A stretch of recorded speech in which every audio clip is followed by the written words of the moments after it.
नमस्कार, बहुत स्वागत है आपका।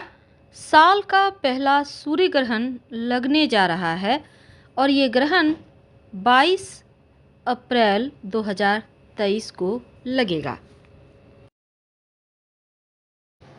अगर आप धर्म को मानते हैं तो एक बात हमेशा याद रखिए, ग्रहण जो सूर्य ग्रहण है वो अमावस्या को लगता है, चंद्र ग्रहण पूर्णिमा को। और ग्रहण के दौरान कोई भी शुभ कार्य नहीं किए जाते। लेकिन ग्रहण का जो सूतक है, जैसे कि सूर्य ग्रहण का सूतक ग्रहण लगने के 12 घंटे पहले ही शुरू हो जाता है, तो सूतक का पालन करना शुरू हो जाएगा। मंदिर के कपाट नहीं खुलेंगे, भगवान के विग्रह तस्वीर मूर्ति की पूजा नहीं होगी, उनको छूना नहीं है। और ग्रहण काल में खाने पीने की भी मनाही है। तो सूर्य पर ग्रहण राहु केतु के कारण लगता है, तो ऐसे में चंद्रमा पृथ्वी और सूरज के बीच आ जाता है। तो इस बार सूर्य ग्रहण भारत में दिखाई नहीं देगा। आमतौर पर ग्रहण को अशुभ काल या दुर्घटनाओं से जोड़कर देखा जाता है, लेकिन अगर हम ज्योतिष के माने तो ग्रहण कई लोगों के लिए मंगलकारी भी होता है। तो इस बार का ग्रहण 20 अप्रैल सुबह 7:04 से दोपहर 12:29 तक रहेगा। ग्रहण मेष राशि और अश्विनी नक्षत्र में लगने जा रहा है, तो सबसे ज़्यादा प्रभाव इन्हीं पे होगा। ज्योतिष में ग्रहण को अत्यंत महत्वपूर्ण माना जाता है। इस दिन पूजा पाठ के साथ तांत्रिक क्रियाएं भी की जाती है। वैसे तो इस बार का ग्रहण बहुत खास है और ग्रहण काल के दौरान भोजन बनाना और भोजन खाना दोनों ही से बचा जाता है। हालांकि इस बार का ग्रहण भारत में दिखाई नहीं देगा, इसलिए सूतक भी मान्य नहीं होगा। लेकिन जो प्रेग्नेंट महिलाएं हैं वो संभल के रहेंगी।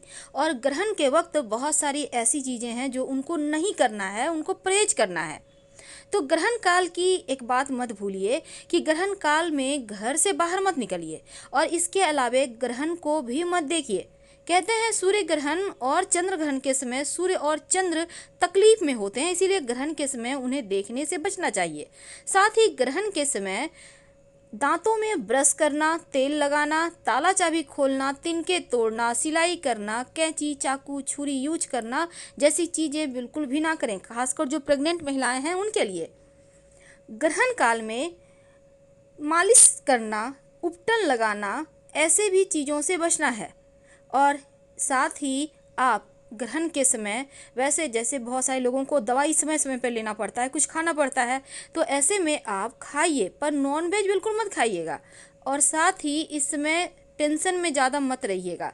पारंपरिक मान्यताओं के अनुसार जो लोग नॉनवेज नहीं खाते हैं उनके जीवन में इस समय, खासकर ग्रहण के वक्त जो नहीं खाते हैं, टेंशन उनके जीवन से भी कम होता है और धीरे धीरे उनके जो सकारात्मक ऊर्जा है वो बढ़ती। सूर्य ग्रहण का लगना एक अद्भुत से योग है। पूरे 500 सालों के बाद ऐसे योग बनेंगे।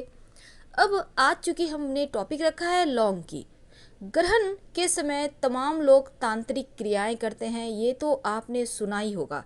लेकिन इन तांत्रिक क्रियाओं से बचने के लिए आप क्या करते हो? ग्रहण के वक्त आप जो भी करते हो उसके 1000 गुना ज़्यादा फल आपको मिलते हैं।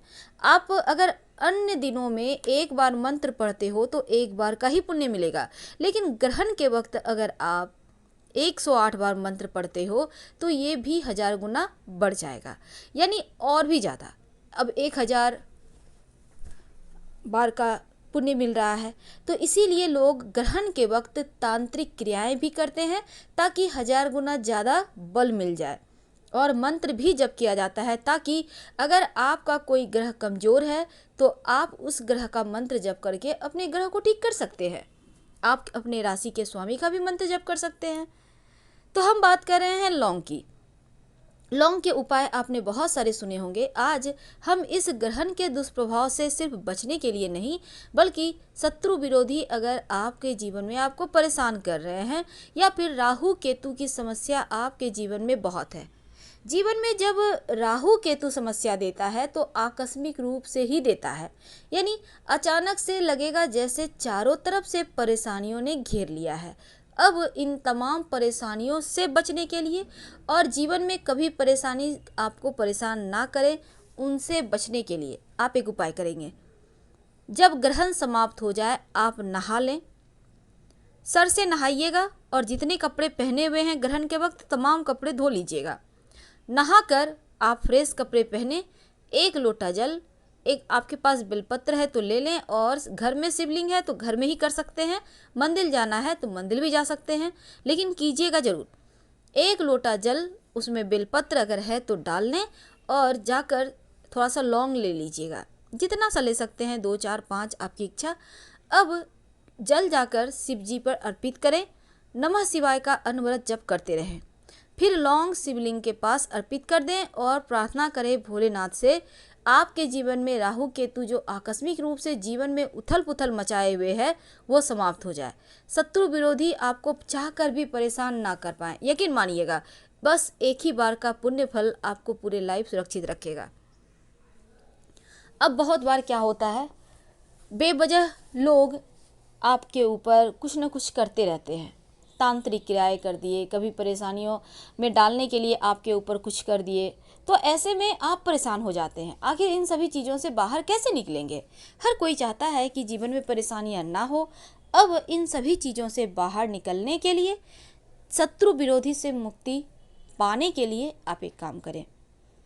ग्रहण जब समाप्त हो जाए, समाप्त होने के बाद आप एक लौंग लें अपनी हाथ में, चाहे तो आप नहाने के बाद भी कर सकते हैं ये उपाय। साबुत लौंग लीजिएगा, पहले से हटाकर रख लीजिएगा। अब इस लौंग को अपने घर के तमाम सदस्यों के सर से कम 3 बार या 7 बार वार लें, अपने भी सर से वार लें और घर से बाहर ले जाकर फेंक दें। पीछे मुड़कर मत देखिएगा। एक और उपाय आप कर सकते हैं, सबसे अंत में ये उपाय आप सुन लें। बहुत सिंपल है, ज़्यादा आपको कुछ ताम झाम भी नहीं करना है। एक लौंग लें अपने हाथ में, घर के मुख्य दरवाजे पर आइए। अब यहाँ पर लौंग लेकर हाथ में पूरे घर में घूम लीजिए, पूरे घर में जितने बड़ा आपका घर है, ऊपर नीचे जहाँ भी है। अब फिर आप इसको घर के मुख्य दरवाजे के चौखट पे रख दें, और घर में जो सदस्य हैं, जितने भी सदस्य आपकी बातें सुन रहे हैं, सबको बोलिए आके पैर से टच करें इस लौंग को, और फिर इस लौंग को ले जाकर मिट्टी में दबा दें। तमाम नकारात्मक ऊर्जाओं से आप सुरक्षित बने रहेंगे। तो छोटे छोटे उपाय करके ग्रहण के समय इसके बड़े बड़े फायदे आपको मिल जाते हैं। और संभव हो तो ग्रहण समाप्त होने के बाद आप घर में जब शाम के समय दिया जलाइएगा, तब दिया में 2 लौंग जरूर डालिएगा। सरसों के तेल का दिया जलाइए और 2 लौंग डालिएगा, ताकि जो भी बची खुची हुई चीज़ें हैं जीवन में जो आपको परेशानी दे सकती हैं, उनसे मुक्ति मिले। अब देखिएगा, ये ग्रहण कोरोना वायरस से भी मुक्ति दिलाएगा, पर पूर्णतया नहीं, धीरे धीरे। हाँ, यहाँ से कम होना शुरू होगा। उसी प्रकार जिस प्रकार से जीवन में आपके अभी तक जो परेशानियाँ चल रही है वो भी समाप्त हो जाएगी। पर भगवान पे आस्था रखें, क्योंकि सब कुछ उन्हीं के हाथ में है, और उनके ही इशारे से हवा भी चलता है और पत्ते भी हिलते हैं। फिलहाल हम आपसे विदा लेंगे। हर हर महादेव। धन्यवाद। जानकारी अच्छी लगे तब लाइक कर सब्सक्राइब करें, अपनों से शेयर करें और कमेंट में हर हर महादेव जरूर